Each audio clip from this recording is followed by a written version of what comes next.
Hey everyone, my name is Shane and I'm a big baseball fan. Welcome to 3 Up, 3 Down. If you haven't already done so, make sure you like, share, and subscribe to the channel. We're on our way to 20 subscribers, hoping to get there soon. For today's video, I'm going to rank all 15 projected lineups for the National League this season from 15 up to 1. If you haven't already checked it out, make sure you check out my rankings for the American League. The link will be in the description down below. As always, these lineups are the ones projected that are on MLB.com. That link will also be in the description if you want to check that out. But for now, let's get into it. At number 15, I have to put the Pittsburgh Pirates. Bryan Reynolds is one of the best center fielders in baseball, but he just doesn't have a lot of support in this lineup. Brian Hayes is hoping to have a breakout offensive year this year in a full season, but the Pirates just rely too much on too many unproven hitters. Yoshi Tsutsugo, Dan Vogelbach, Ben Gamble, there's a reason these players are available. They just haven't hit with other teams, so I just can't see them making a big-time production of the Pirates in a full season. They'll have their offensive spurts. That's about all. The Pirates are really lacking any true young talent as well. Kevin Newman and Cole Tucker are starting to flame out more and more. Hopefully a spark will come when O'Neal Cruz finally makes his debut full-time with the Pirates. But until then, this has the makings of the worst offensive team in the National League. In at number 14 has to be the Cincinnati Reds. The Reds have started to tear their team down after a close stint in making the playoffs last season. But their offense just really is not going to be there this year. Too many pieces have been moved out, with Jesse Winker and Eugenio Suarez being moved on from. But Joey Votto is still here in the lineup. Jonathan India is a very nice piece. And young catcher Tyler Stevenson should add some offense as well. They'll have their runs this year in the Reds offense, but overall, this lineup just is not that diverse. Potentially a bit of a bounce back this year from Mike Moustakas, or if Jake Fraley can find his game in Cincinnati that he didn't have fully in Seattle, that might help this offense as well. But for now, the Reds are really going to have a hard time scoring runs. In at number 13 is the Arizona Diamondbacks. The Diamondbacks have some nice pieces in Ketel Marte if they hang on to the full season, and Josh Rojas, who really had a breakout last year. Christian Walker offers some pop at first base. Seth Beer should get a bunch more at-bats to help in his development. Dalton Varsho is a nice utility piece who can add a little bit of speed dimension as well. But overall, the Diamondbacks are really just lacking a lot of pop and a lot of overall talent. I like the development of Carson Kelly as well at catcher if he can stay healthy. But for now, the Diamondbacks seem to be kind of treading water until some of their top prospects make it to the major leagues, which may happen later this year. If that's the case, they may move up these rankings. But for now, Diamondbacks sit at number 13. At number 12, I have the Washington Nationals. I had a hard time finding a true spot for the Nationals in these rankings, in particular because of Juan Soto. Soto is just one of the absolute best hitters in baseball, and he can really carry a lineup a long way. They've got a couple nice pieces as well, bringing in Nelson Cruz, and maybe Josh Bell finally finds that form that he had in 2019 for the Pirates in the first half of the season. If that's the case, the lineup becomes quite dynamic and quite powerful. Catcher Keibert Ruiz in a full season will offer a little bit more of the offense as well. But when the top of the order is featuring potentially Cesar Hernandez and Alcides Escobar, these are two guys that really have struggled the last few years, and they really don't offer a whole lot except for place fillers in the lineup. They can be replaced to find a little more magic, or if they can recapture some of their older forms from seasons gone by, maybe it improves this Nationals lineup further. But for now, I'll put them at number 12 in the National League. At number 11, I have the Chicago Cubs. The Cubs are a tough team to place as well because they've got some players that really haven't shown a lot of consistency across the majors. Frank Schwindel and Patrick Wisdom had some very nice years last year. Nick Madrigal hasn't proven himself at the major league level yet, but features as a prominent hitter with a lot of contact and a lot of speed. We don't know really what we're going to get from Japanese import Seiya Suzuki, so there's a lot of intrigue with this Cubs lineup. Catcher Wilson Contreras is still one of the best offensive catchers in baseball for as long as he sticks around with the Cubs, and Ian Happ offers some switch hitting versatility. So the Cubs have the potential to have a very nice lineup, but there's a lot of question marks in this lineup as well, which keeps them at number 11 in my rankings. At number 10, I've got the Milwaukee Brewers. One time I had Brewers even farther down these rankings, but the potential of Christian Yelich finding that MVP form just helps out that lineup a little bit extra. I like the additions of some of the pieces to the lineup. Last year with Willy Adames come in, who offered so much to the lineup. And the power of Hunter Renfroe coming in from the trade with Boston offers a lot to this lineup as well.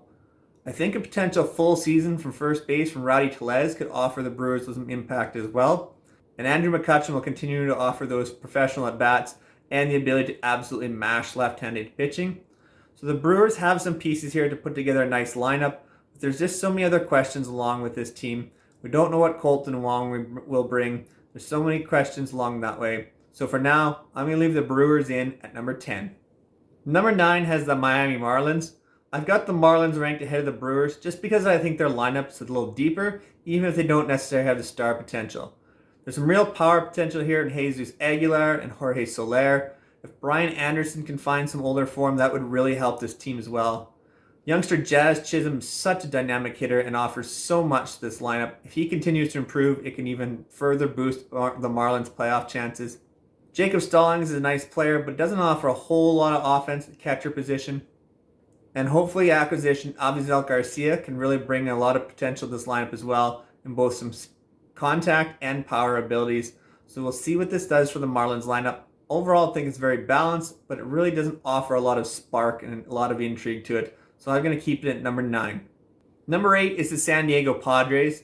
In all honesty, the Padres would probably rank higher if Fernando Tatis wasn't missing the first couple months of the season. But for now, I can't really put them any higher. Manny Machado is still a very impactful bat. Jake Cronenworth can offer a lot of potential as well. But there's a lot of players in this Padres lineup that have really underperformed the last few years. Will Myers and Eric Hosmer just haven't offered the offense that they've been expected to, especially with their contracts. Trent Grisham has been a very streaky hitter. Hopefully Luke Voigt can get back to his power numbers for this team. But overall, there's just a lot of questions still with this Padres lineup, and missing out on Tatis, having to play Ha-Seong Kim at shortstop for a majority of the start of the season is just not going to help this lineup. So for now, we're going to keep them at number 8. At number 7, I have the San Francisco Giants. Look, the Giants really overachieved last season, and it's going to be a real tough struggle for them to offer the same kind of offensive numbers they did last year. Losing Buster Posey to retirement and Chris Bryant to free agency is just going to make it tougher for the Giants to score runs. They are offering so many platoons last year that were so successful, but now they've got some holes in there that really have to fill with everyday players, and some of these guys that were platoon hitters aren't going to have that opportunity to do the same type of damage this year. Darren Ruff and Lamont Wade Jr. likely to have more everyday type roles for this team. I can see Brandon Belt and Brandon Crawford start to regress a little bit. Evan Longoria just hasn't been the same type of hitter he was early in his career with the Rays. So for now, there's a lot of up and down with this Giants team. They got power still. They're going to hit home runs, but they really don't have that consistent approach. There are going to be a lot of low-scoring games with hopefully they hold having one home run away from getting the win. But for now, I just don't see a full capable lineup here with the Giants. Lots of platoons, but not a lot of intrigue. So I'll have the Giants in at number 7.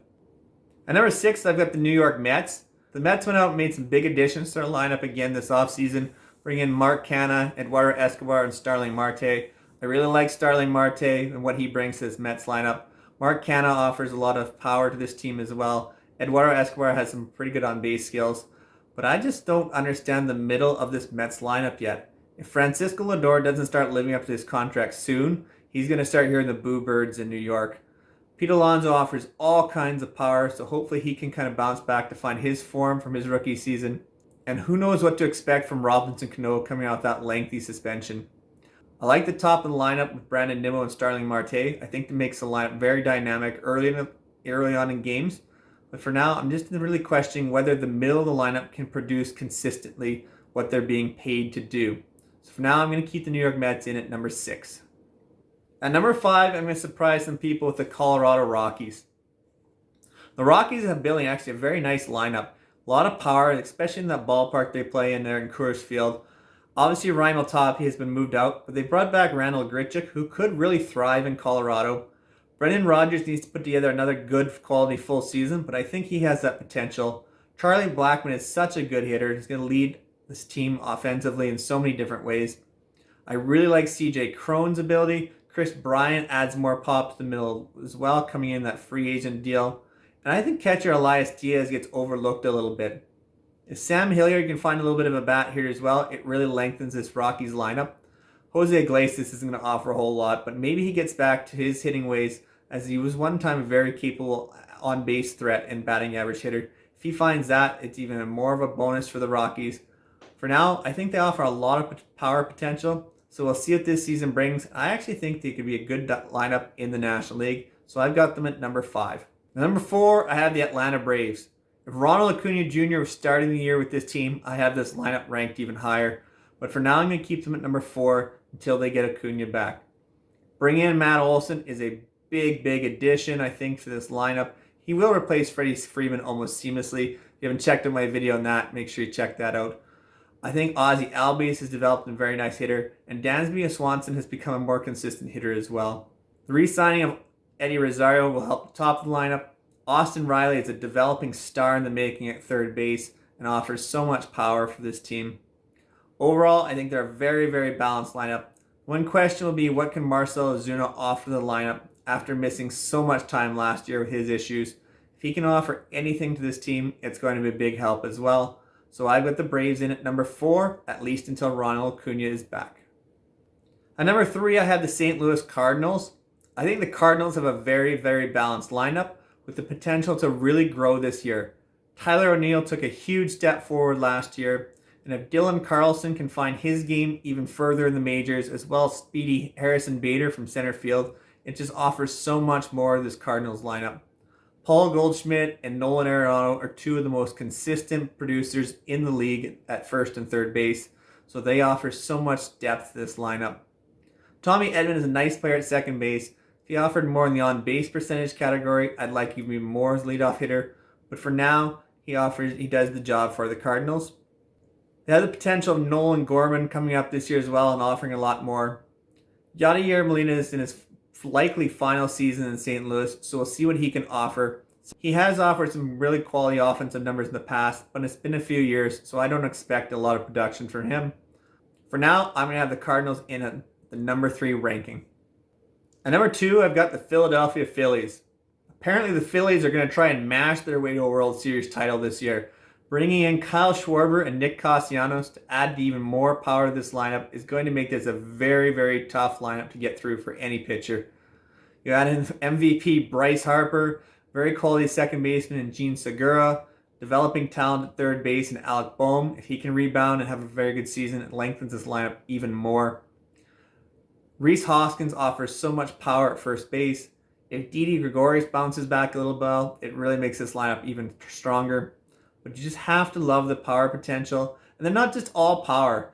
Nick Castellanos is a very good hitter, as well as Bryce Harper and Gene Segura. So this is not going to be a lineup that has a whole bunch of swing and miss in their game either. They can put the ball in play and score runs that way as well. But the name of the game is going to be extra base hits in Philadelphia. And I think this lineup can produce. So I'm putting them at number 2 in my rankings. The number 1 lineup in the National League this year has to be the Los Angeles Dodgers. You just look at the names at the top of this lineup. Mookie Betts, Freddie Freeman, Trey Turner. These are all MVP type talents, and some have won in the past. Max Muncy was in that kind of conversation last year for parts of the season as well. This is just such a dynamic offense. Will Smith is one of the best developing offensive catchers in baseball. And even look lower in the lineup, the likes of Chris Taylor and AJ Pollock, they are players that have produced over 800 OPSs for their career in certain seasons as well. Such a dynamic offense. If Cody Bellinger ever returns to MVP form, this is far and away the best lineup in baseball. And they probably are there already. So I'm going to put the Dodgers at the top of this rankings, and they're going to be very difficult for starting pitchers to deal with. So the Dodgers, you got my number 1 spot. Thank you for making it all the way to the end of the video. I greatly appreciate all the support I get in this channel. It's been a grind, but I'm having fun making this content. If you're enjoying this content as well, make sure you like, share it, and subscribe to the channel. And leave a comment down below. It's the one thing you've really enjoyed about these videos along the way. I've really enjoyed making them. There'll be more content to come. Hopefully we'll get into a little fantasy talk as well as we get closer to the season. And look out for my predictions for the 2022 season. Until next time, take care everyone.